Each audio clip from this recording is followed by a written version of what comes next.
Hello friends, it's time for another Q&A video. I've tried to film this for you 3 times today. All attempts have ended in failure. So first, the Black Void was unavailable because we're working on some musical projects right now and I just couldn't use that space to record there. There's a bunch of other shit in that part of the house. So then I thought, okay, well, I'm going to go outside and film on this lovely South Carolina day. Well, every motherfucker in my neighborhood decided that they were going to use their weed whacker and chainsaw to whack some weeds and saw some chains. So that didn't work because I wasn't going to subject you to that. It was rough. So then I thought, well, I'll just use my normal filming method. Well, something's going on there and that didn't work either. So here we are at the webcam. So just bear with me. I've got an external audio source. I know that most of you listen to these more than you watch them anyway, so hopefully you'll let it slide on the terrible image quality. Anyhow, the way this works, these questions are asked by my beautiful, generous Patreon supporters. Y'all keep the channel going. I couldn't do it without you. I love y'all to death. You're the best. I answer these questions kind of off the cuff. I don't come up with answers in advance. I think it's a lot more fun to just kind of roll with it because a lot of these questions are really fun. And if you too would like to ask a question in one of these videos, I do these a couple of times a year. There's no really set schedule. Generally, there's not a set schedule for anything on the channel. Just when I have something good to share with y'all, I put it out. If you would like to be involved in asking some questions, you can join us on Patreon, and that also gives you access to the TGP Discord. We have a ton of fun over there. Everybody is super welcoming. I think you'd fit right in. Okay, so our first question here. Folks on the internet say that double stack 9mm like the Glock 19, 17, or 26 are now obsolete with higher capacity micro compacts like the P365, Hellcat, Max 9, and Shield Plus. What are your thoughts on this conclusion? Are these guns more suitable for Project One Gun that the Practical Tactical Minimalist started? Yeah, so the Practical Tactical Minimalist, a very good friend of mine, great channel if you're not watching it. He was gonna see if you could just use one of these new micro double stacks and have no other handgun. So make sure I'm not putting words in his mouth. Go check out his channel, but I think that was the final conclusion. I'm not sure that these micro double stacks fully replace those larger guns. There are some things that are not immediately apparent just looking at the numbers. For instance, the Glock 43X. Yes, you can get the 15 round shield mags for it. Reports vary. They don't seem to be overall as reliable as factory magazines, so you're probably not going to get the sort of long-term durability that you would get from a Glock 19 with factory Glock magazines. So that's a big deal for me personally. I think more than that, though, the numbers on the clock are going to show a bigger difference. I'm not that much slower with the Glock 43X than I am with the 19, though I am definitely slower. But my accuracy at longer distances is affected. I don't think I reload as quickly, and I generally just feel less comfortable. Now, the argument could be made that I'll get more comfortable as time passes and I just use the gun more, but it's been a while. I'm pretty damn comfortable with the 43X at this point, and I just don't shoot it as well as something like a 19. Again, it's close, but not quite there. Now, when you compare it to a Glock 45 or a 17 or a 34, I shoot those guns substantially better than I shoot the 43X. That's a much wider gap. And for me, a 43X with shield mags and even one of the new small Trijicon RMRs, that's not going to replace, something like my Glock 45. It's just not. It doesn't offer you that same sort of comfort and, what am I trying to say? Just confidence that you get with the larger gun. So, and then with the 365, I don't feel nearly as comfortable with the 365 as I do with something like a Glock 19. And that could just be that I've shot the 365 less, but I don't think so. I have a friend who has had the 365 since it was first launched, and he says the recoil with that gun for him with plus P ammo can be not punishing. It's not uncomfortable, it doesn't hurt, but it does wear you out in a way that shooting plus P ammo out of, again, something like a Glock 45 just doesn't. You can almost shoot plus P all day and not feel it in your hands or anything like that. But with the 365, you couldn't really do that. You have to put a lot more effort into your grip. I feel like it wears out my arms a lot sooner. So yeah, I really notice it with the 365. With the XL, I don't have enough time with that gun to say really, but I would imagine it's slightly better than it is with the 365. But yeah, so I don't know. That's kind of a non-answer though, isn't it? I think no, not yet. I don't think the micros are going to replace the larger guns anytime soon. That could change, but I think it would have to change in the form of porting or making compensators almost standard on these smaller guns. That's really the only thing that's going to close that gap. But then if you put a comp on the larger gun, well, then it's just faster again, isn't it? So yeah, it really is just physics. The larger gun is easier to shoot. Oh, also, I'm written these questions down in my awesome hummingbird notebook that my wife got me. It's really cool. I love hummingbirds. They're great. Do you plan to get more .32 pistols? If so, which ones? Are there any other odd calibers that you intend to try out in a modern context? After your surplus pistol reviews, will you review any surplus rifles? I'm always planning to get more .32 pistols. Absolutely. .32 is one of my favorite calibers to shoot. I could see this sort of developing into a collection. Can the Gun Penguin get every .32 pistol ever made to test? I just really like the caliber. It's a lot of fun. And I like defensive pistols, you know, from the first half of the 20th century. I think there was a lot of cool stuff going on there, and a lot of those guns are chambered in .32. So yeah, you'll definitely see more .32s. Now, as far as other odd calibers, yeah, I think a foray into 25 is definitely going to happen. There's almost no way around that. I enjoy pocket pistols so much, and we've done 22, we've done 32. We'll have to do 25, so definitely be on the lookout for that. Maybe some others. I don't know if you'd call this odd, but me and the Practical Tactical Minimalist are both really interested in 327 Federal Magnum. Don't be surprised if you see a 327 on the channel eventually. Yeah, I'm very interested in that idea. After my surplus pistol reviews, will I review any surplus rifles? I mean, definitely, absolutely. Specifically, I think I want to get a hold of an SKS. It's crazy when you think about it that I don't have an SKS, but I don't. I want to get a hold of an SKS and, I don't know, sort of see how, we know it's going to lag behind any sort of modern rifle, any AR-15 or any AK. We know it's going to massively lag behind, but how far behind? When the SKS was like $100, I think it made a lot more sense than it does now when they're, what, $500? Not a very good deal now, is it? You kind of would just get one just to kind of dick around with it, I think. Now, as far as like surplus bolt guns and stuff, I will review those, but I don't think there's much point in testing them in a modern context because they're not going to hold up well. We know, for instance, that lever guns are much faster than older bolt guns. This I have tested, not on the channel, just for shits and giggles with my friends. I'd be more likely to test a lever gun in that context. What is your spirit animal? Mine is a bear because I'm kind of chubby, because I like to eat food and I like to sleep a bunch. My spirit animal is the Tasmanian devil. I love Tasmanian devils. They're adorable.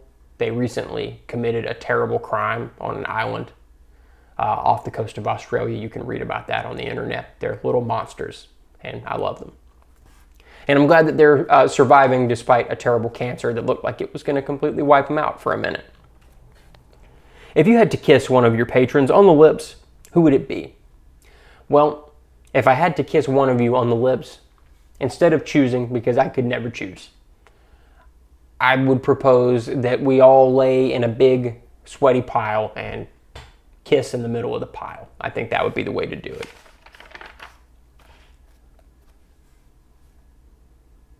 Your handgun reviews tend to feature guns as they ship from the factory with no aftermarket parts or modifications. Have you ever dabbled in customization or fallen down the rabbit hole of gunsmith work? Yeah, I mean, yes to all of that. If you look at any of my rifles, they're all heavily customized. I change all kinds of stuff. And in the case of my M4E1 Aero Precision builds, yes, they're M4E1s, but all of the small parts are sort of chosen to do whatever I feel like I need to do. Like I have, radian selectors, usually radian charging handle. The mag release could be from whoever. I like those Geisley Maritime bolt releases. So yeah, Geisley trigger.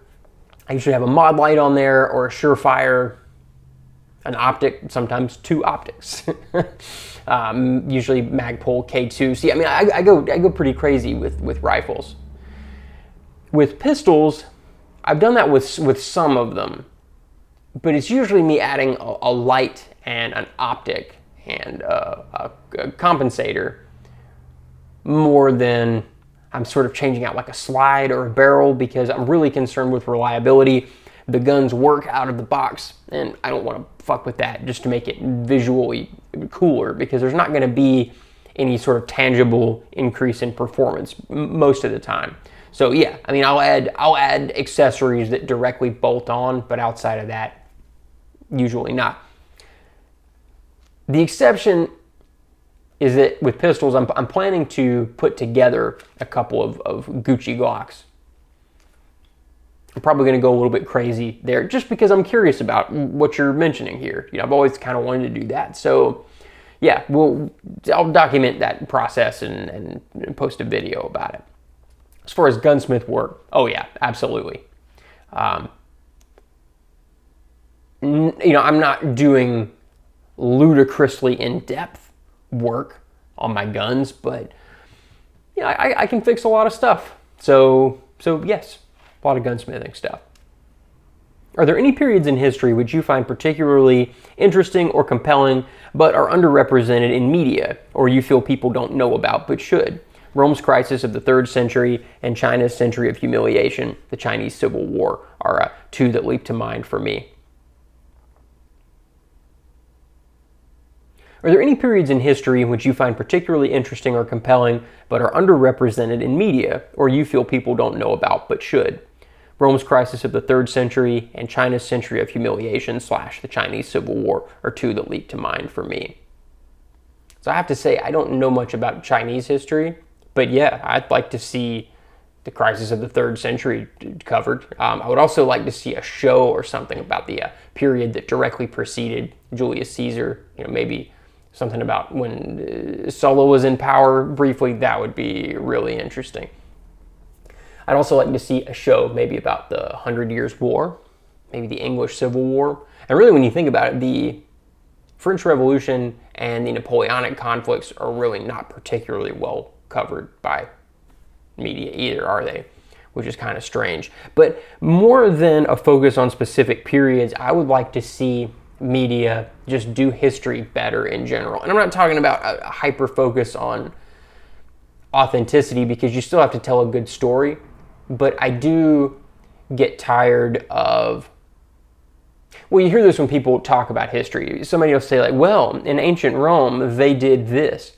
Well, that's a fucking huge chunk of time that you're talking about there. During what period? Are you talking about the Republic, the early Imperial period, the late Imperial period? What do you? And even those are huge chunks of time where social fads changed, religions came and went. So much changed, and we speak in these really broad terms. It would be like if somebody was making a show about America. The show was just called America. And they said, yes, in ancient America, they wore business suits and powdered wigs when they fought the British to found Wall Street. You're just mixing sort of vaguely American shit together and saying, well, that was ancient America. We really need to do better at that. That drives me crazy. That's what I would like to see media cover, I guess.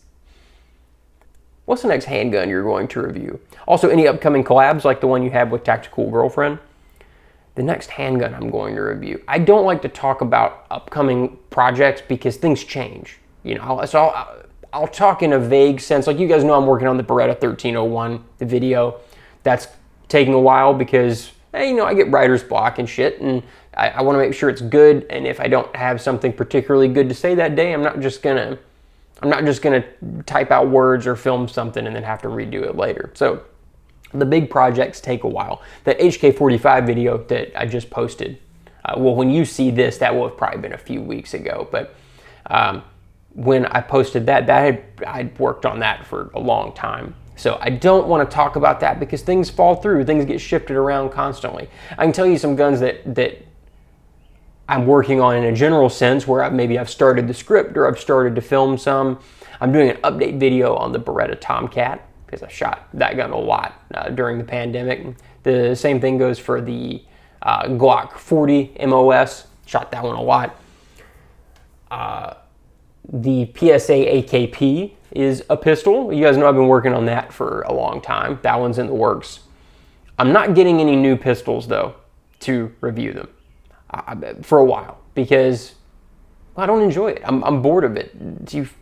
I'm putting out a video about that. I don't know when that'll come out, but I've filmed 3/4 of that already, where I'm talking about how I would rather take the stuff that I have and run it until the wheels fall off, because that's going to provide more useful data for y'all than if I just get another gun, shoot 800 rounds through it, or even 1,000 or 2,000 or 3,000, and just tell you what to think about it, and then it disappears and I'm on to something else. So I don't want to do that anymore.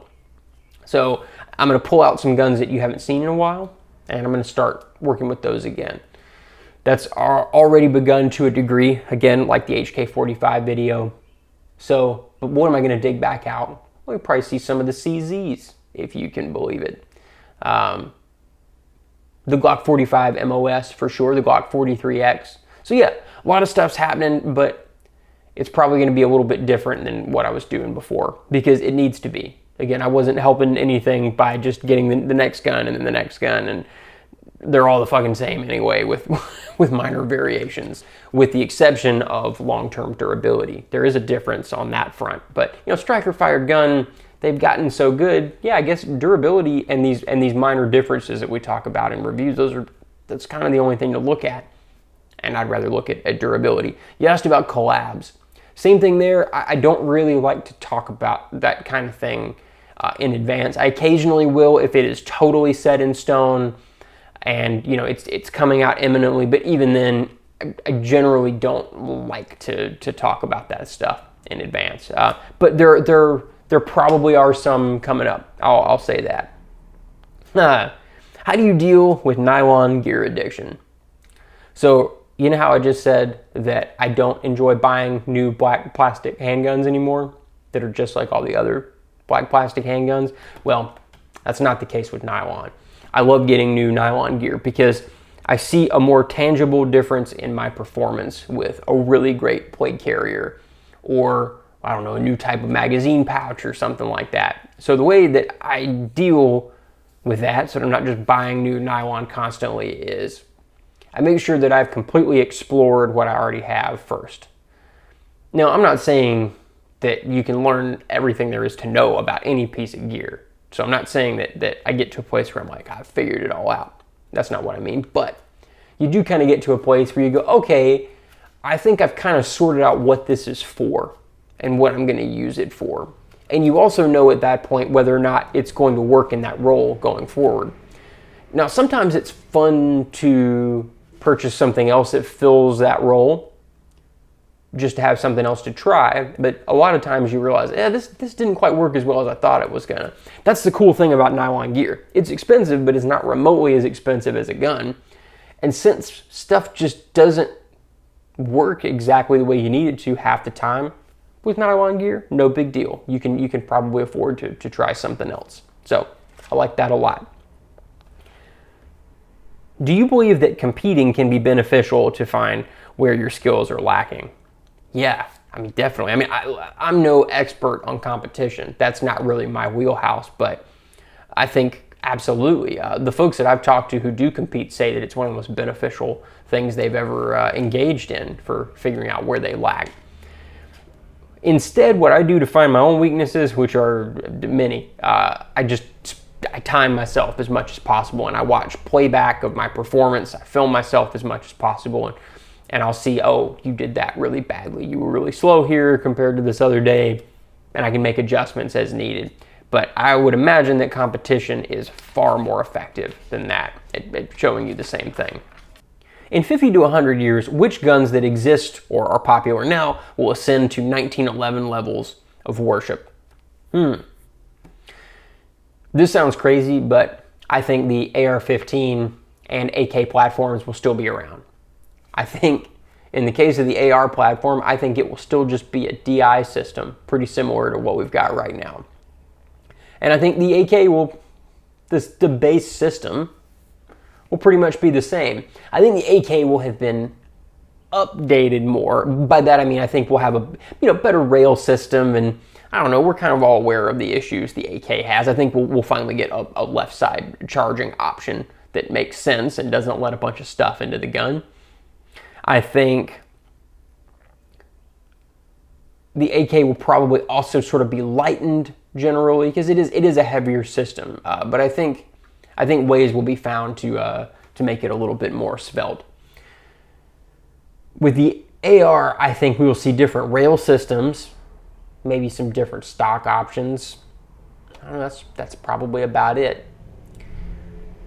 But I think there's probably something strange that will sort of be developed into something better over time. What do I mean by that? I mean that if you looked at the AR-15 for the first couple of years that it was around, you would never anticipate that it would become what it is now, even the first 20 years. Because at the time, service rifles did have a long life, yes, but usually not quite this long. The M14 had a very short life. That was for a variety of reasons. The M1 Garand, though, also had a relatively short service life. But God, I mean, we've been using the M16 and its variants since the Vietnam War. So maybe something like the G36 will still be around. Maybe it'll last that long. I don't know. If not the G36 or something like it, I think that we will absolutely still be using a variation of the AR-18's gas system. It's in every gun now.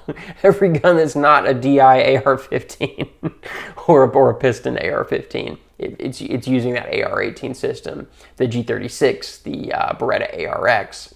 So I think that there will be something like that. And which gun will we draw its lineage back to? I don't know. I think it will probably be the G36 more than the AR-18.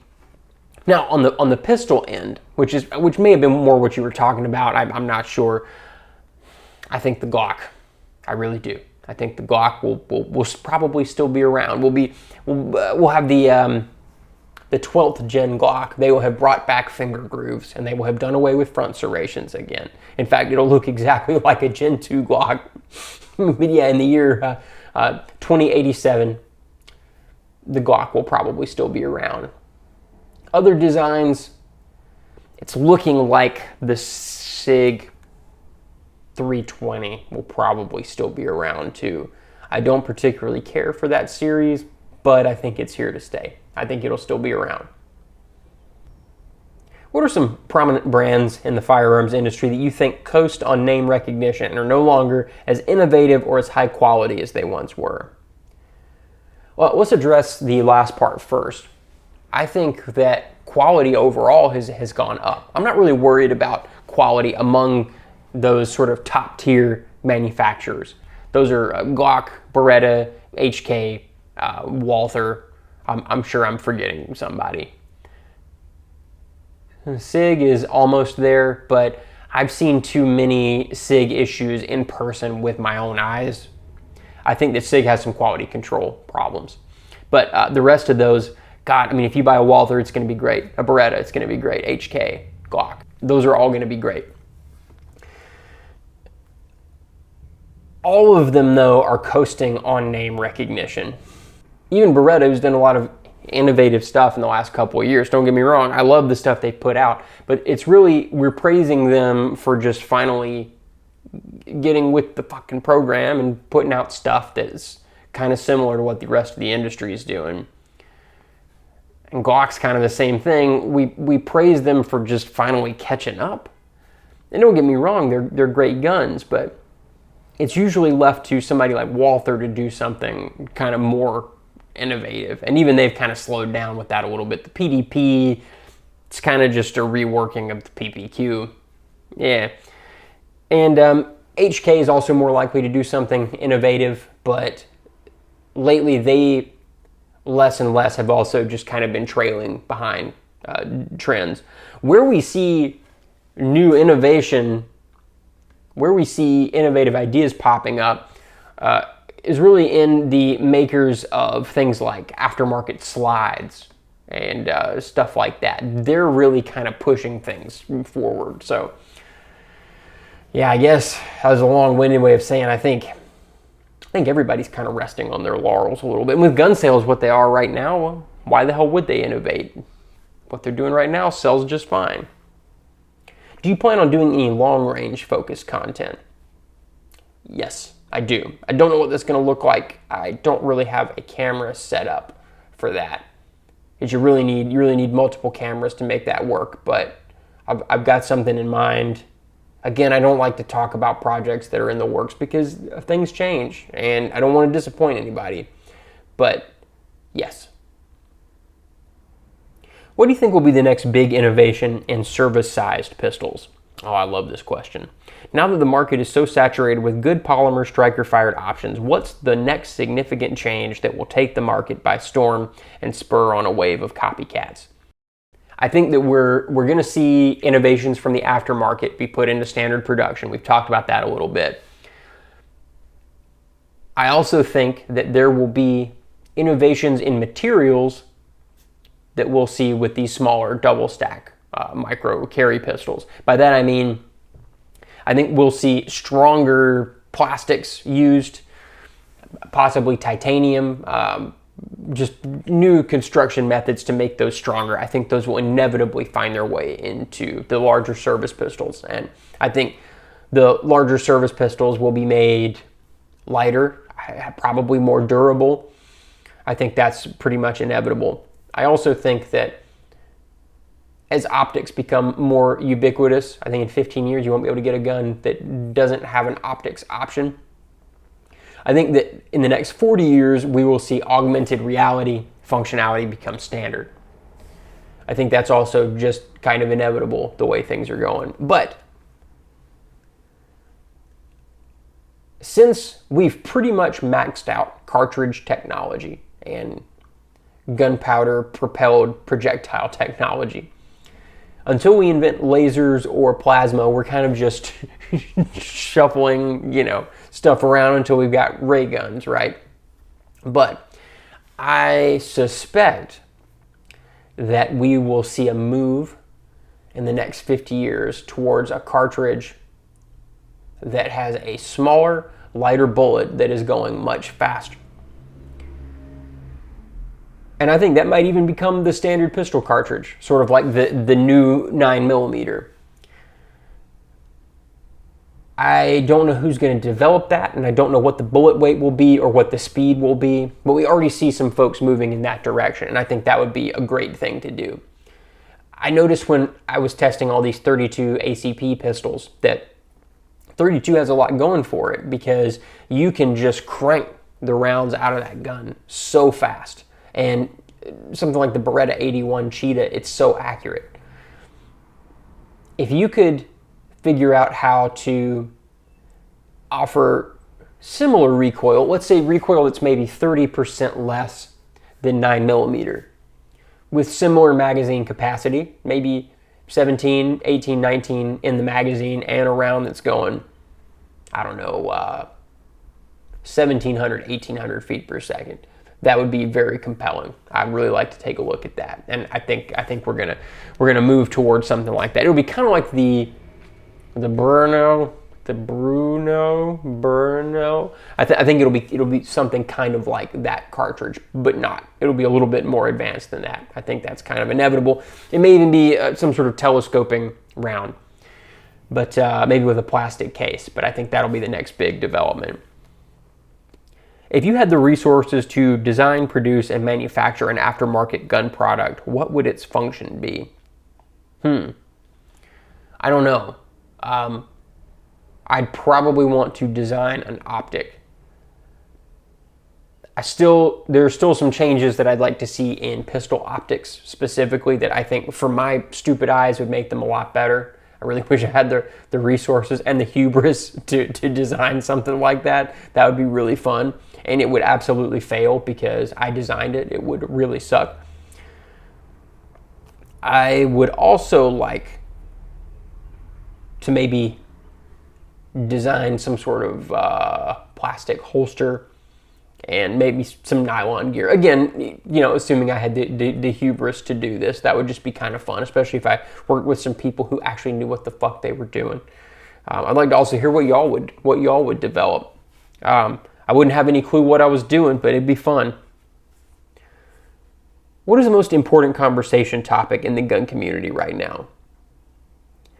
Well, of course, we're all talking about braces.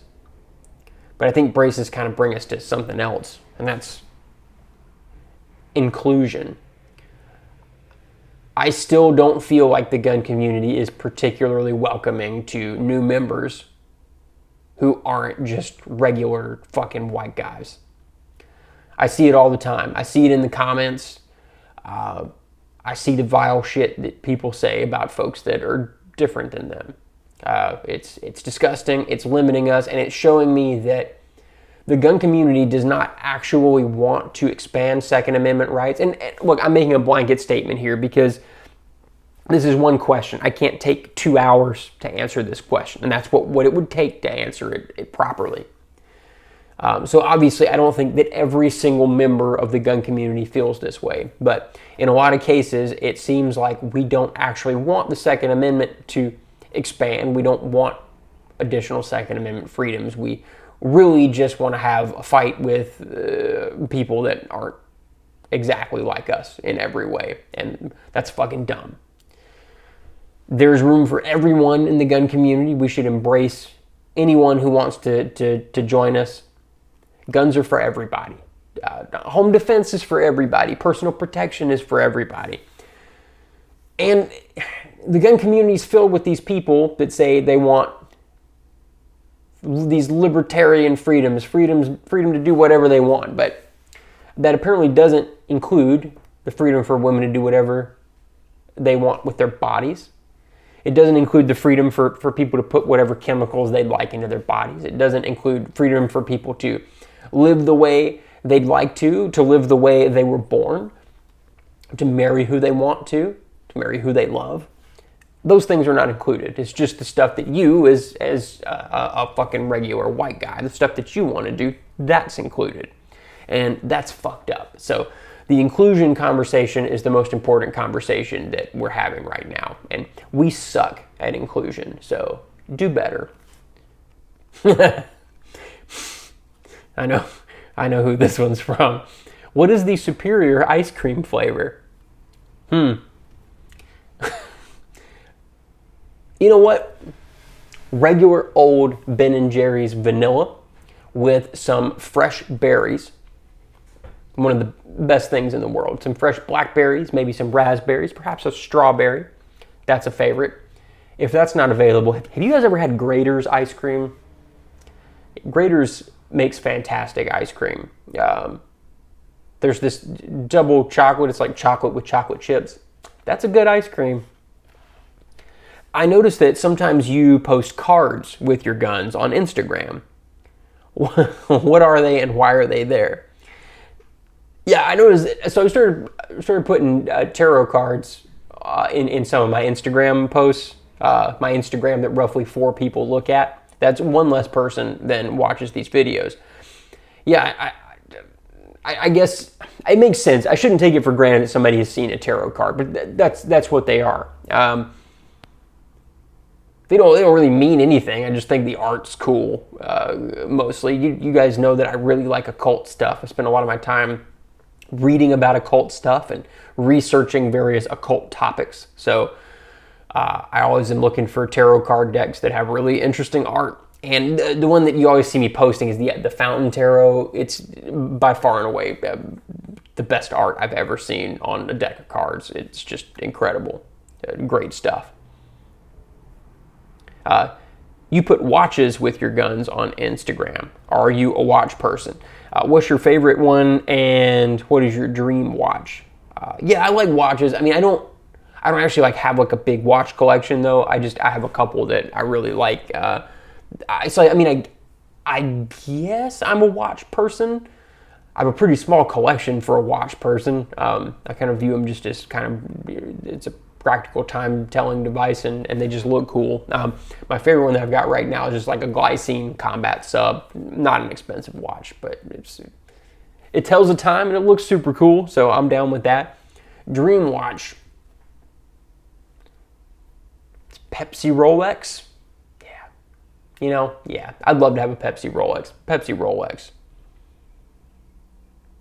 What do you think of the assault weapons ban situation in California? What do you think the final outcome will be?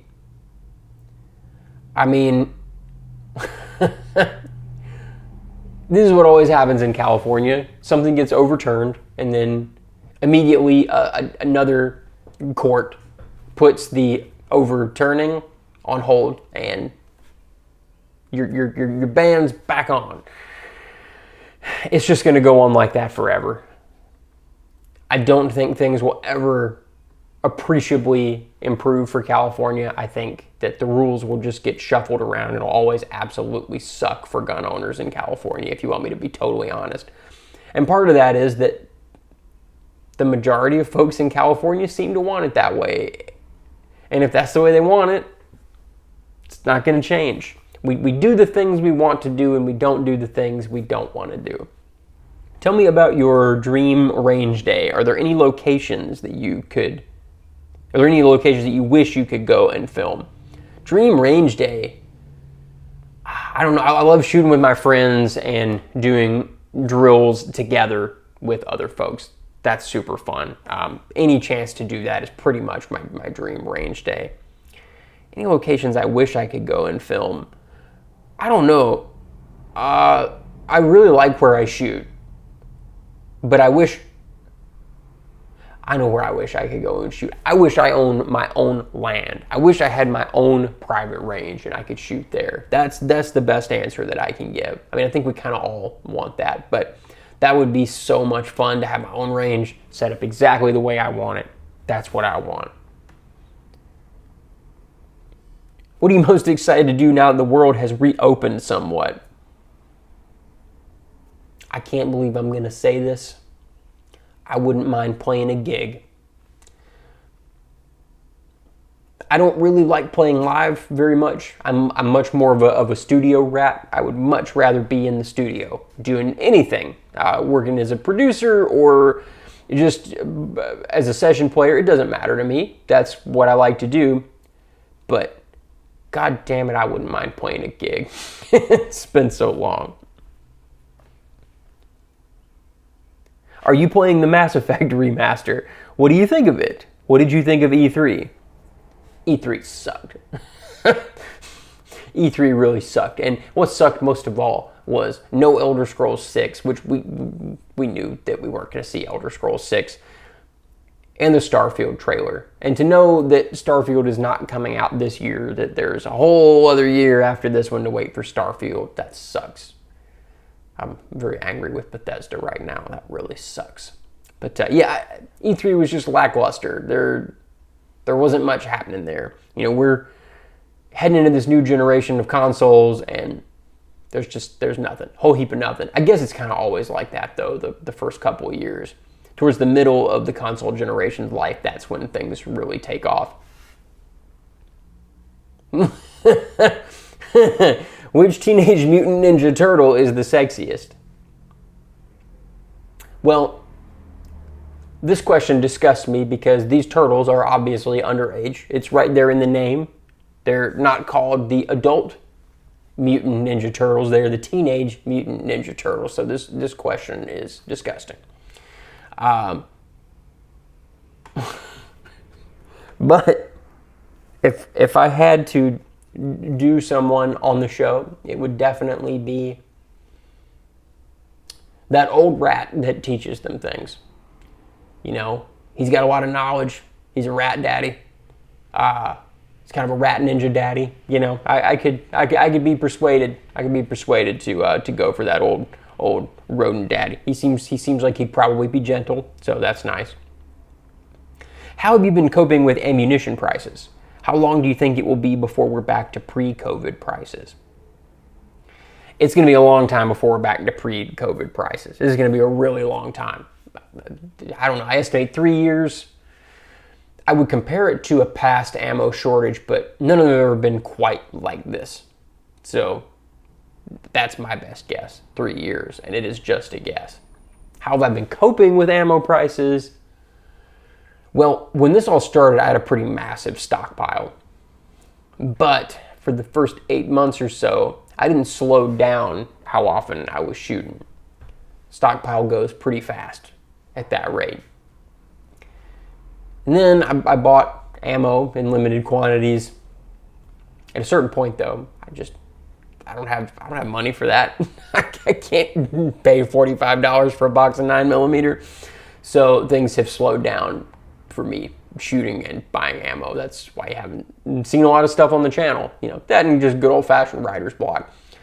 But both of those things are lifting, thankfully. Ammo is more available, and I don't seem to have writer's block anymore. So I think we're probably going to see 9mm at consistently $300 a case before too terribly long. And that's not, it's not great, but it could be a lot worse. You know, I'll shoot the hell out of some 9mm at that price.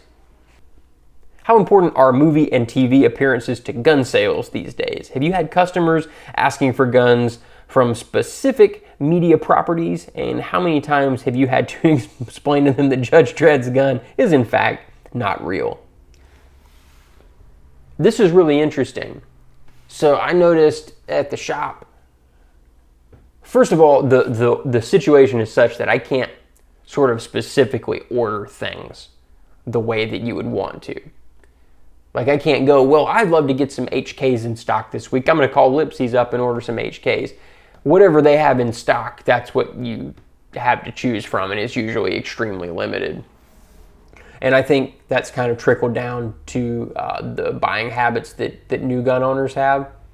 Us experienced gun aficionados, a lot of us kind of already have our favorite movie and TV guns, right?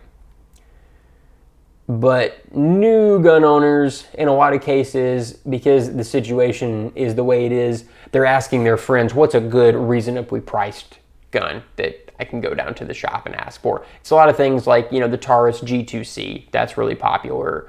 A lot of Smith & Wesson Shields, you know, Glocks when they're available, but they rarely are, things like that. It's more, my cousin said, this is a great gun, do you have this in stock? But yeah, I think folks are more concerned these days just about availability and price. So, do you stock guns and accessories that you don't like or think people shouldn't buy? If not, do you think this has hurt you in a business sense? At my local store, I threw up in my mouth when I saw a S33333333 Thunderstruck behind the glass. When I went back, it was gone. This keeps me up at night. Yeah, as far as I can tell, I haven't shot one, but Carl at InRange and some other folks have shown that the Thunderstruck is a big old piece of shit. So yeah, that would keep me up at night too, knowing that somebody bought that. So our shop's really small because we have, you know, other sources of income. We can refuse to sell stuff that we hate. And yeah, it probably has hurt us in a business sense, but you know, I got into that because I love guns and I want to do people right. And so yeah, I don't stock stuff that I don't like. I absolutely will not stock it if it's something that I just absolutely detest. There are things that kind of skirt the line. Like, for instance, I mentioned the Taurus G2C. I will absolutely stock a Taurus G2C because while I don't like that gun, it is a good gun. And I've talked to some of y'all and some other friends, and they've said, hey, that's, don't hate on that thing. It might be cheap, but it's fine. But I don't sell Springfield XDs. I'll tell you that. I don't sell those. And there are some other things that I know don't work well, guns that I've had issues with, and no, I don't sell those things because, again, we're in a position where we have the luxury to just not sell something if we don't want to. So that's nice. And I don't know if things will always stay that way. Hell, it may take off and we can't do it that way anymore. It doesn't make sense to do it that way. But I would prefer that it stay that way. I think it's the better way to do business. So I don't know. We'll see what happens. If you had to use a .22 pistol for carry and home defense, what would it be excluding pocket pistols? Specifically, trainer guns like the Glock 44 or target pistols like a Buckmark. Yeah, you're ruling out pocket pistols there because you knew exactly what I was going to say. Well, the trainer pistols I generally don't like, actually. A lot of them are pieces of shit, for one thing. The Glock 44, I haven't bought one because half the people that I talk to have said it just doesn't work that well, and that would frustrate me endlessly. So, and then you got like the fake .22 Berettas, not very good. The .22 Walthers are just, they're actually made by Umarex. Ugh. Yeah, that's not even a Walther. They're just pot metal pieces of shit that are vaguely Walther shaped and throw a .22 out there into the air. So I was at the gun range. I've told this story before. I heard this lady next to me shriek, and I looked over, and this lady was shooting this Walther P22, and it had fucking come apart in her hands. It was just, oh God, I was mortified for her, and yeah, she was about to have a mental breakdown after that. And you know what? I would have too. That looked like it was not a lot of fun. So I don't like those. I do like the target pistols though, a lot. I think I'd go with a Ruger Mark IV. You can shoot one of those really, really fast, and you can do a mag change really, really fast. You could get some 22s out of that thing pretty fast. So yeah, that'd be my vote, the Mark IV. What development in gun technology do you find most exciting? Just optics in general. I want to see where that goes. I care a lot more about optics than the gun, usually, as long as the gun works, because the optic is the way that you interface with the target. I think that optics are not as advancing as quickly as I thought that they would, but they are still moving pretty fast. And I think it's not too terribly long before we see, all kinds of crazy holographic options and all kinds of wild shit. But I think that's really where we're going to see the biggest development in how we interface with the target. But a lot of optics manufacturers rest on their laurels. EOTech comes to mind. And Trijicon, folks have been hating on the MRO like crazy lately. While I think that most of that is not justified at all, it doesn't change the fact that Trijicon should have updated some things on the MRO by now. And then the MRO HD, what the fuck? That is not a good optic. So I would like to see optics manufacturers get off their asses and make the developments that we know they can make. That would be incredibly exciting. Do you think that the technology used in tiny guns with large capacity will mean a new type of magazine for Glock 19s or 17s, where we see 20 plus rounds in a Glock 19? And when can we expect to see this kind of come to fruition? Yeah, unfortunately, that's not going to happen, because really the guns like the Glock 43X and the P365, the high capacity micro carry guns, they're not using new technology. that it's really just a refinement of the double stack technology that you see in something like a Glock 19 magazine. So the way the Shield S15 mag for the 43X works is it's just a double stack magazine. Only, normally Glock magazines, the plastic is so thick, the sidewalls take up a lot of room, so you can only get 10 rounds in there. But if you have thin sheet steel walls, there's just more space in there, and that's what the S15 does, so you can get more rounds in there. And I think the spring is more compressed at the bottom as well. I don't think there's as much space down there, so I guess that's an advancement. You know, that's definitely a change. Now, why will this not help us with the Glock 19 or the Glock 17? Because they're still double stacked. They're still double stack magazines. So, you know, you just have to have a longer magazine with, you know, the two columns going higher on either side. Yeah, so we can't go to like a triple stack. Like that doesn't work that way. You would have to have multiple columns within the magazine. So yeah, unfortunately those two things just don't translate. But it's more that we're translating the technology we already had with the 19 into the smaller gun than us having the technology to do that the other way around, unfortunately. I wish it weren't the case. So I'm going to answer, we've already kind of answered this question, but there's something here. I mentioned earlier talking about micro carry guns and materials. We're going to kind of talk about that a little bit here. This last question is, where will the next innovation be in the gun industry? Micros, duty guns, optics, what will be something like micro carry guns and optics, and which historical gun would you most wish to bang? Now, that I can answer easily. The Luger. Just seems like it would be fun. I would definitely bang a Luger.